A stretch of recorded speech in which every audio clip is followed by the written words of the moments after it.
second course I run is the Sociology of Journalism course. Journalism has a rich tradition around the world, and what we do is trace its origins through the print media and then develop the process of how newspapers and television programs are put together and what kinds of journalism are involved. And we also look at the role of the multimedia environment again in the development of journalism today. So for example, we look at the impact of the internet on journalism and the way it's changing the profession of journalism and the way it's changing newspapers and television.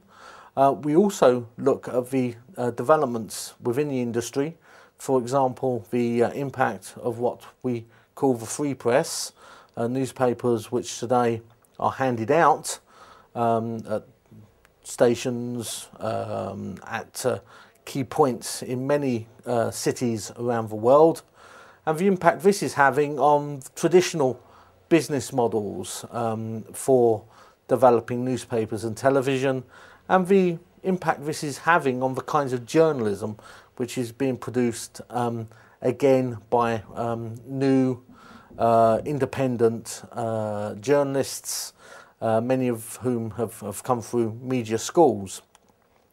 The aim also of the course is to give students some theoretical and conceptual background. So we look at key concepts like agenda setting and gatekeeping. Again, this is in order to allow students a rich experience of the social impacts of their journalism and to relate how economics, politics and technology are also impacting upon their profession.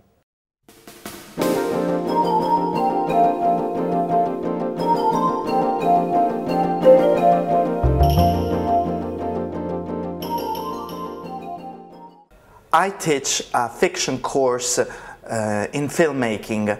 The fiction course is made of two parts. One is theory, where the students learn how to develop and to write a film. And the second part is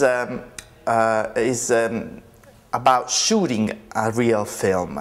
And what we do is try to develop students' abilities in terms of communication, and we try to expand their imagination. And we want they understand that they can make films not only to create new fiction, but to express themselves. So the goal of the goal of the filmmaking course is to create new filmmakers which have a new way of thinking and a new way of communicate, share information with other people all over the world.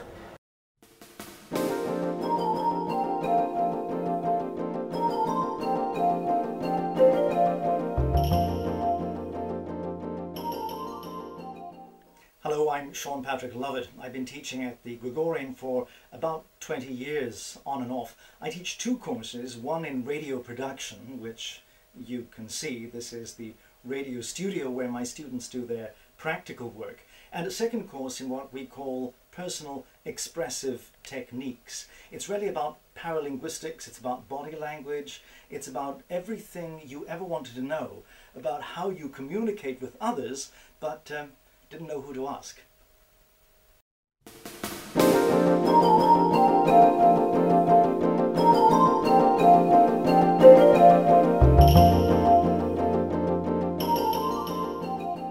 History is not always about events and inventions, but it is about people and their struggle. This is the same with human communication. It is not about who invented what in which year, but it is about those people, who they were, what kind of society they had, and why they did what they did. The history of human communication is not about technologies, but about people. Every communication technology is an extension and expression of human spirit to survive and its eventual triumph. Speech is triumph over loneliness, and writing is triumph over memory. Print is triumph over closed communities. Electric media are triumph over limiting space and time, whereas electronic technologies are triumph over this actual world and entering into virtual reality. Since it is the triumph of the human spirit, the old still lives along, although in a renewed form. This internet age does not cancel oral or manuscript or print culture, but combine them in a multimodal, multidimensional and multi-directional reality. Technology has changed our way of thinking, acting and being human being. But the question is, has it really helped us to triumph over our divisions, prejudices and narrowness? Therefore, technology as such is not a panacea of all our troubles. We need technology with a heart. Only love and concern for the other's well-being can make technology human. We do not know. We do not know what communication will bring tomorrow. But we know that technology with a heart will triumph over our inhumanity and render this world livable.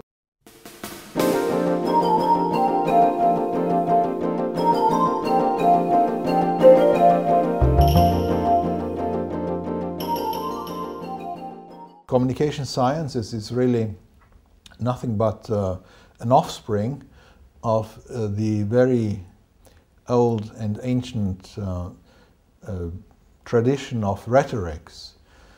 And rhetorics, since its beginning, has always been in a certain conflict with philosophy. So for the philosophers, the rhetoricians were nothing but people who tried to convince an audience with false arguments of things that were useful for their own purposes. And the philosophers tried to contrast these people by advocating truth. Now, in an age that has repudiated metaphysics, even in philosophy it's no longer possible to speak of truth as if it were something naturally accessible and existent. So philosophy has been aware of that fact that all our access to reality, all our appropriation of reality is really an argumentative process. Therefore,